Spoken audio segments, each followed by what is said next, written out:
Buenos días, queridos hermanos, que el Señor les bendiga. Damos gracias a Dios por este nuevo día, ¿cierto?, en donde podemos alabar al Señor y por lo bueno que Él ha sido en esta semana. Creo que es importante poder comprender que la gratitud debe estar siempre en nuestros labios, lo dice la palabra del Señor. Así que un saludo a cada uno de nuestros hermanos de la Iglesia Buen Samaritano, a nuestros familiares, amigos, ciertos vecinos que nos siguen y que de alguna forma están atentos a escuchar la palabra del Señor en este día.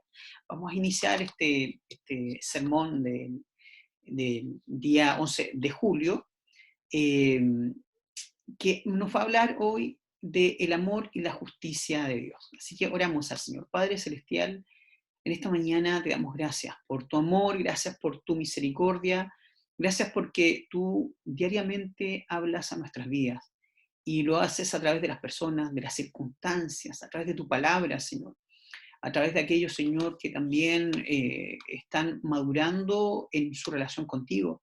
Hoy, Señor, te pedimos que tu Espíritu Santo nos guíe, nos ilumine y que nos abra nuestra mente y nuestro corazón para comprender lo que tú tienes para nosotros. Te adoramos en el nombre de Jesús. Amén.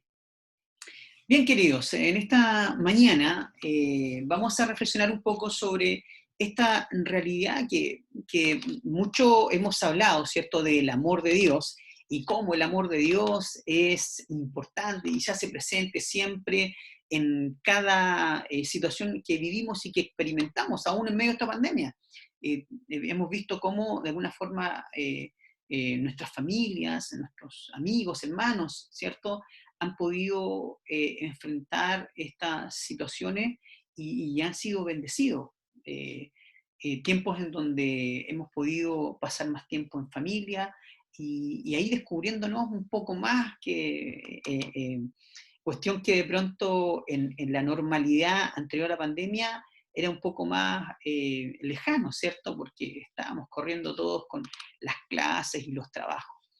Y eso nos muestra de que Dios nos ha guardado, Dios nos ha dado alimento, nos ha dado eh, el día, la noche, nos ha dado en el verano, en los tiempos de calor, un sol brillante que nos ilumina a todos, y en los tiempos de lluvia nos entrega la lluvia, y en estos tiempos de invierno el frío, ¿cierto? Bueno, eh, pero en todo este tema de amor también es bueno reflexionar sobre la justicia de Dios. Eh, Estamos viviendo, hemos recibido recientemente noticias, situaciones en las horas recientemente pasadas, ¿cierto? Acá mismo en la Araucanía, situaciones que están exacerbando esta realidad que se está viviendo en nuestra sociedad de dolor, de frustración, de alguna forma de inseguridad, pero también de agotamiento de los abusos. Entonces, y todo esto está acarreando odio desenfrenado. Son horas también en donde vemos la desigualdad que enfrenta también con desigualdad. Horas en donde se está pagando con dolor el dolor causado. Son horas en donde hay gente opinóloga, ¿cierto?, que comienza a opinarle muchas cosas, pero son comentarios vacíos, comentarios baratos, comentarios muchas veces sin fundamento, sin la suficiente información, que encienden los ánimos. Son horas en donde los referentes o las personas que están por delante, que son personas a las cuales todos miran o muchos miran o siguen, que en vez de apaciguar la situación apagan el fuego con benzina.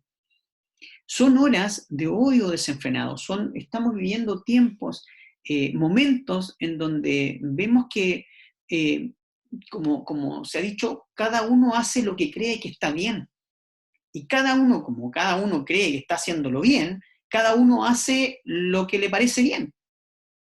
Y aquí es donde la escritura nos ilustra con una situación parecida, en la cual vamos a poder sacar algunos principios que nos van a permitir en medio de esta situación que vivimos como sociedad, poder tener esperanza y poder descansar en Él, en nuestro Dios real, fiel y verdadero.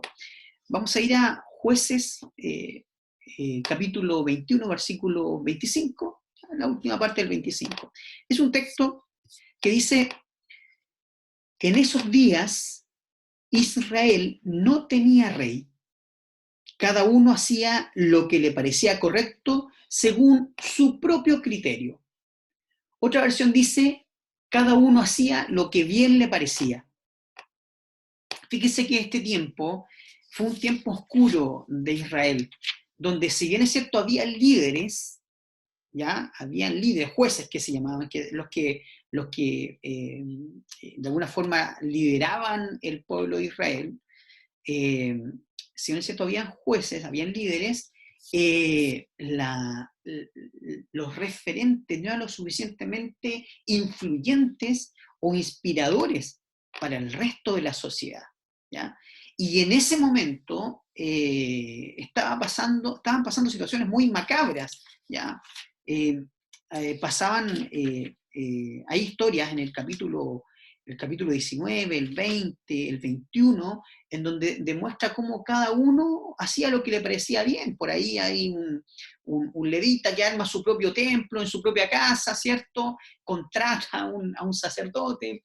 Por ahí otra realidad de otra persona que va a buscar a su concubina. Por ahí otra situación en donde un pueblo, en una ciudad israelita, y por lo tanto en ese tiempo, si era israelita, era temeroso, una ciudad temerosa de Dios, donde de pronto se produce un linchamiento, ¿ya? Por hombres pervertidos que ven a un forastero llegar a una casa y lo quieren violar, hombres violando a hombres, y en vez de eso exponen a una mujer como una moneda de cambio. Entonces, y después de eso, eso produce más venganza y más sangre y más odio. Entonces, lo que estaba pasando era que en ese tiempo la sociedad estaba haciendo lo que bien le parecía, lo que según su criterio era lo correcto hacer. Y dice acá, no había rey, ¿ya? Es decir, no había un rey, habían líderes, habían referentes, pero no eran referentes para la mayoría de la gente. Entonces, cuando vemos esto, encontramos que, claro, cada uno aplicaba su propio criterio. Y lo que ellos pensaban que estaba bien era lo que ellos aplicaban. Entonces, nos encontramos con esta realidad. Cada uno hace lo que bien le parecía. Y aquí estaba la búsqueda de lo suyo propio. El imponer ideas y teorías sobre los otros, a pesar del dolor que causaban. Eh, tenemos esto de querer hacer cosas sin pagar consecuencias. Y todo eso finalmente es el egoísmo. Era un egoísmo que desde el inicio de los tiempos ha dañado siempre a la sociedad. Era un egoísmo que desde el inicio de los tiempos ha dañado a cada hombre y cada mujer. Es decir, a nuestros iguales, a nuestro prójimo, a nuestros hermanos. Entonces encontramos que esta tendencia a buscar lo suyo propio, imponer ideas al resto, no importando el dolor, querer hacer las cosas sin pagar las consecuencias, es una expresión de egoísmo que se estaba manifestando aquí en esta sociedad. Y finalmente es una forma de vida que es una antítesis del bien común, es decir, es opuesto y contrario a la búsqueda del bien común, lo que ellos le llamaban la shalom, ¿ya? Y es esa preocupación social, esa mirada de prójimo, esa búsqueda del bienestar, pero el bienestar común. Y no estoy hablando de un comunismo, ¿ya? Bien pensando en los excesos, no. No estoy hablando que finalmente habían algunas protestas, no, estamos hablando de que ellos buscaban la shalom, en donde los que tenían un poco más ayudaban a los que tenían un poco menos, ¿cierto? Y de alguna forma se buscaba el bienestar, el bien común, y eran conscientes de que todos estamos interconectados, no estamos desconectados. Entonces, lo que se estaba viviendo en ese momento, de que cada uno hacía lo que bien le parecía, era el origen de ese egoísmo, ¿cierto? Que es la antítesis o lo contrario a la búsqueda de la shalom, el bienestar común. Entonces, encontramos en esta historia del pueblo de Israel una situación que de alguna forma desnuda el corazón del hombre. Ahora bien, teniendo presente esta historia de Israel, vamos ahora a Romanos, capítulo 1 de Romanos, ¿ya? Y aquí tenemos de alguna forma una respuesta que el Evangelio, ¿cierto?, nos presenta en las palabras del apóstol Pablo, inspirado por el Señor, ¿ya? Nos presenta en esta temática que a la luz de los siglos se va desarrollando en las sociedades, de que llega un momento en que cada uno quiere hacer lo que quiere hacer, sin importar las consecuencias. En el fondo, cada uno hace lo que bien le parece. Y Pablo, en el capítulo 1, versículo 16 al 21, nos hace nos guía con el Espíritu a reflexionar sobre esto. Y dice así: pues no me avergüenzo de la buena noticia acerca de Cristo, o no me avergüenzo del Evangelio, como dice otras versiones. Pues no me avergüenzo de la buena noticia acerca de Cristo, porque es poder de Dios en acción para salvar a todos los que creen, a los judíos primero y también a los gentiles. Esa buena noticia nos revela cómo Dios nos hace justos ante sus ojos, lo cual se logra del principio al fin por medio de la fe. Como dicen las Escrituras, es por medio de la fe que el justo tiene vida, o el justo por la fe vivirá. Pero Dios muestra su ira desde el cielo contra todos los que son pecadores y perversos, que detienen la verdad con su perversión. Ellos conocen la verdad acerca de Dios, porque Dios se les ha hecho evidente, pues desde la creación del mundo, todos han visto los cielos y la tierra, la creación, por medio de todo lo que Dios hizo. Ellos pueden ver a simple vista las cualidades invisibles de Dios, su poder eterno y su naturaleza divina. Así que no tienen ninguna excusa para no conocer a Dios. Es cierto, ellos conocieron a Dios, pero no quisieron adorarlo como Dios ni darle gracias. En cambio, comenzaron a inventar ideas necias sobre Dios. Como resultado, la mente les quedó en oscuridad y confusión. Son palabras fuertes, por un lado, y que hablan de la verdad de Dios frente a esta realidad del ser humano. Aquí Pablo nos está hablando de una regla moral que está evidente, una regla moral, un orden moral que está en este mundo, y el que lo quebranta tiene que sufrir las consecuencias más tarde o temprano. Es decir, en algún momento, quien quebranta el orden moral establecido, que se ha visto desde el principio en este mundo, va a sufrir las consecuencias. Entonces, esta regla moral, dice acá, se ha hecho evidente desde la creación del mundo, y todos lo han visto a través de la creación, los cielos y la tierra y todo lo que está creado. El ser humano y la naturaleza está diseñado de una forma.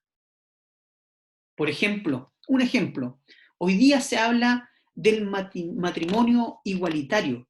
Mentira, no es el matrimonio igualitario, es el matrimonio homosexual, y eso hay que decirlo con palabras claras, ¿ya? La ciencia nos habla de que un hombre, un matrimonio entre un hombre y un hombre es un matrimonio igualitario. No, es un matrimonio homosexual. Un matrimonio, con todas sus letras, está compuesto por un hombre y una mujer. Están diseñados para hacer matrimonio. y para procrear. Desde allí viene la fecundación, viene la procreación. Desde allí surge la sociedad, un matrimonio entre un hombre y una mujer. Entonces, esta regla natural, fisiológicamente, que no puede ser contradecida por nadie, está allí. Entre un hombre y una mujer surge la sociedad. Entonces, y así como tomamos este ejemplo, podemos tomar otros tantos ejemplos más. Uno no puede sembrar en pleno verano. La misma naturaleza, lo hablábamos en sermones anteriores, la misma naturaleza nos dice cómo y cuándo es el proceso de siembra. Y no podemos contravenir esa naturaleza. Hay ciertos tiempos en donde se siembra y hay ciertos tiempos donde se cosecha.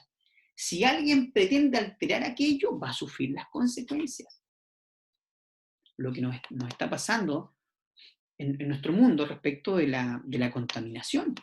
Tarde que temprano iba a suceder algo con el aceleramiento del consumo inconsciente o este vaciamiento de los recursos naturales. ¿Ya? No se puede pensar de que no hay consecuencias, sí hay consecuencias. Entonces, la naturaleza nos dice que hay una regla moral, porque está establecido todo de una forma, y ante eso, quien lo quebranta va a sufrir las consecuencias tarde o temprano. Y es lo que dice el texto. Voy al versículo 20, dice, pues desde la creación del mundo todos han visto los cielos y la tierra por medio de todo lo que Dios hizo, ellos pueden ver a simple vista las cualidades invisibles de Dios, su poder eterno y su naturaleza divina, así que no tiene ninguna excusa para no conocer a Dios. Hay un historiador inglés, James Rowe, él dijo lo siguiente: hay una lección, una sola, que podemos decir que la historia se repite, que la historia repite con claridad. Y es que el mundo está basado en un fundamento moral y que a la larga les va bien a los buenos y a la larga les irá mal a los malvados. Este historiador connotado en la historia, en nuestra historia humana, ¿cierto? Establece un principio o rescata un principio que a la larga, más tarde que temprano, ¿cierto? Más temprano que tarde, a los buenos les irá bien y a los malvados les va a ir mal, porque está establecido una regla moral. Así como hablábamos de la regla de la naturaleza, también una regla moral en las relaciones. También los profetas en los mensajes del Antiguo Testamento, los profetas hablaban acerca de este orden moral en el mundo, y cada vez que es quebrantado tiene una consecuencia. Entonces, cuando nosotros contrastamos estas dos lecturas o estas dos reflexiones, por un lado, lo que estaba sucediendo en Jueces 21-25, ¿cierto? Donde todos hacían lo que bien les parecía, sin pagar las consecuencias, y por otro lado, Pablo, ¿cierto?, nos habla acerca de esta respuesta de Dios contra la transgresión de la ley. Aquí no hace distinción de personas, Pablo. Está hablando del ser humano, porque hay una ley establecida en el mundo y nadie lo puede negar, ¿ya? Entonces, cuando vemos estas dos realidades, podemos llegar a conclusiones. La primera conclusión es que Dios es justo. Y Dios es justo, creas o no en Él. Y esto es relevante, querido, porque hay personas que pretenden no creer en Dios o inventarse un Dios. Algunos, y muchos lo practican, ¿no? Inventan un Jesús a su medida. Y es raro porque como que el Jesús se conecta con ellos nomás y nadie ni importa el resto. Eso está mal. Pero como sea, tengas un Jesús a tu medida o creas o no en Dios incluso, esta realidad es que Dios es justo. Creas o no en Él, tengas una percepción clara de Él o no, Dios es justo. Y es que ese orden social de que los justos, ¿cierto? Van a recibir, o los que hacen el bien, tienen sus consecuencias, y los que hacen el mal van a tener sus consecuencias. Es la operación de la ira de Dios en el mundo. Y no como un sentido escatológico, es decir, del fin de los tiempos, sino que Dios actúa. Y eso, como creyentes, tenemos que aferrarnos a nuestra oración. La maldad no va a quedar impune. La maldad no va a quedar impune porque Dios es justo. Los malvados no van a quedar impunes porque Dios es justo. Insisto, crea usted en Dios, esta regla se va a aplicar. Dios ha hecho este mundo de tal manera que si quebrantamos sus leyes, sufriremos las consecuencias. Entonces, no estoy hablando de que Dios es un Dios malo, no, porque en primera instancia Dios es amor en esencia. Y de hecho, casi toda la Biblia constantemente habla de un Dios de amor.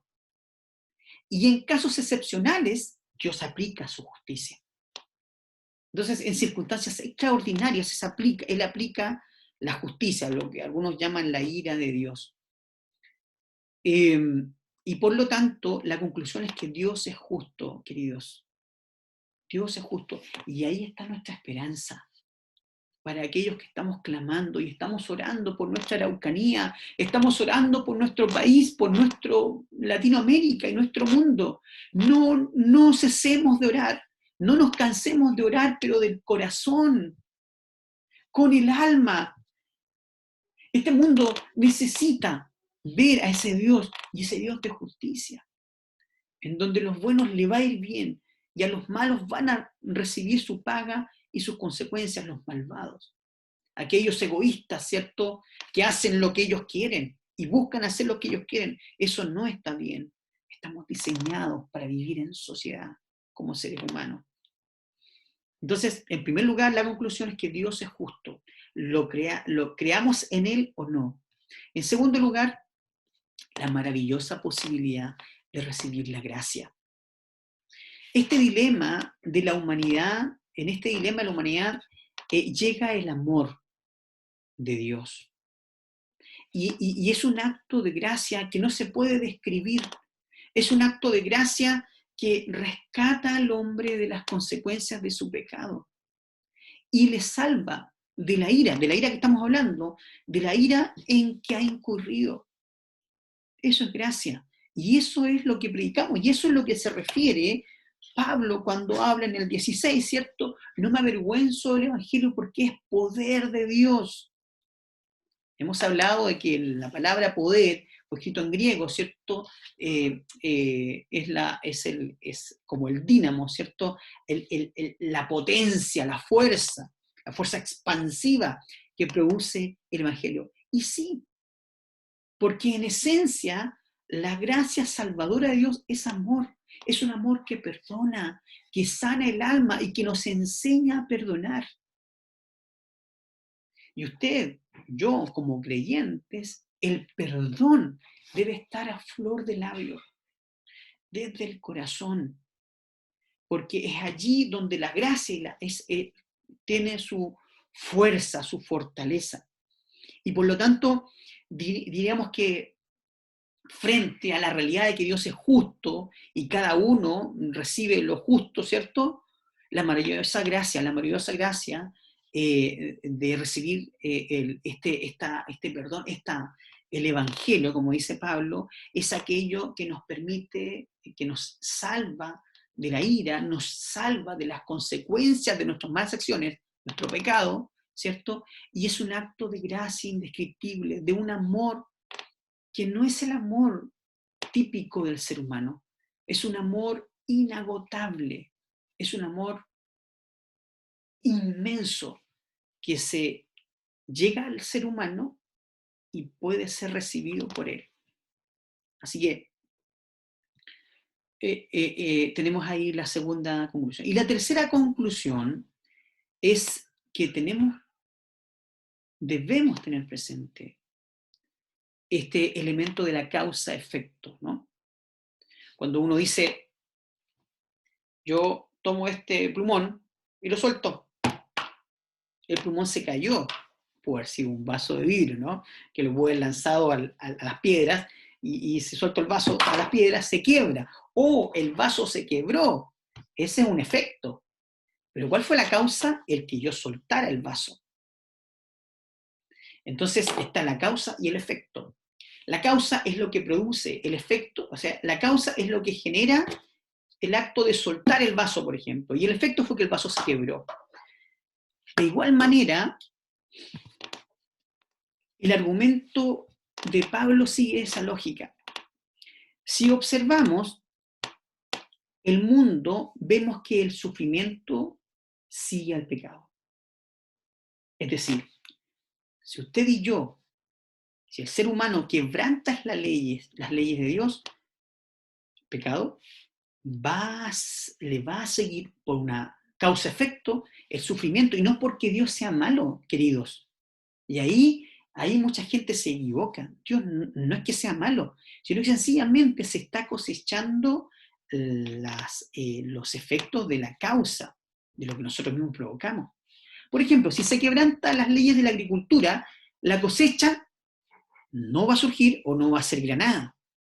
Si la arquitectura, por ejemplo, las leyes de la arquitectura no se respetan, el edificio se derrumba. Ahí vimos el otro día en Miami, ¿cierto? Cómo se desplomó un edificio por la mala manejo de la arquitectura, aparentemente, ¿no?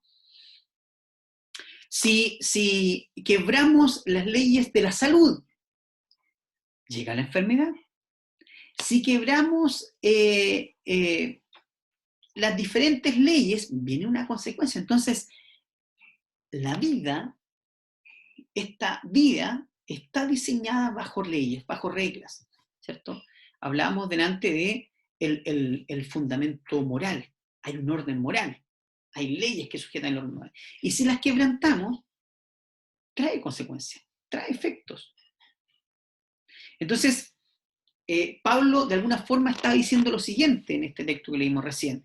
Observen el mundo y verán cómo está construido. Entonces, fijándonos cómo está construido el mundo, podemos aprender mucho más de cómo es Dios. Y por lo tanto, el pecador no tiene excusa, no tiene disculpas. Entonces, este elemento de la causa y efecto está presente. Queridos hermanos, estamos viviendo, como decíamos, en una sociedad que usted ve todo lo que está aconteciendo. Yo le animo a que mire como Jesús, con compasión, pero también con esperanza, porque la palabra del Señor dice que Dios es justo y dará al bien al bueno el bien de sus actos en este orden moral, y el malvado va a recibir su paga. Entonces, nosotros debemos centrarnos, ¿cierto?, en estas leyes, en este orden moral, y estar conscientes, conducirnos en la vida conscientes de esto, de que Dios es un Dios de amor, pero también es un Dios justo. ¿Ya? Y que este Dios justo nos ha dado su gracia, la salvación, el Evangelio Santo, que nos conecta con Dios y que nos hace vivir una vida plena. Y en esa vida plena debe estar la esperanza y también el clamor por aquellos que no le conocen, por aquellos que a pesar de ver todo lo que está a su alrededor, que les muestra a Dios, no quieren comprender que está. El punto es que Dios es un Dios justo, como lo dijimos. En segundo lugar está la posibilidad de la gracia. Y en tercer lugar está siempre presente la causa y el efecto. Que si se quebranta una ley moral, viene una consecuencia. Queridos hermanos, este llamado la palabra nos hace este llamado para decir que consideremos el amor y la justicia de Dios. Dios nos ama y ha entregado a su Hijo Jesucristo, que nos dio este evangelio, que nos permite estar con Él y vivir una vida plena en Él. pero también está la justicia de Dios, que no va a dar por inocente al culpable. Entonces miremos con esperanza y con compasión. Oremos por aquellos que en la ignorancia, en la ceguera de su vida, en la ceguera de su alma, conducen y se conducen arrastrando a otros a ideas, a pensamientos que solamente están produciendo división, dolor y desesperanza. Como contraparte, tenemos esta posibilidad del Evangelio que echa fuera el dolor, el temor, porque es amor, pero también trae esperanza y construye y transforma y nos trae de vuelta la shalom, el bienestar, el bien común, en donde el egoísmo pasa a un segundo plano y se puede contemplar, ¿cierto?, este amor por el otro, por nuestros hermanos. Queridos, les invito a orar al Señor. Padre Celestial, te damos gracias por este tiempo.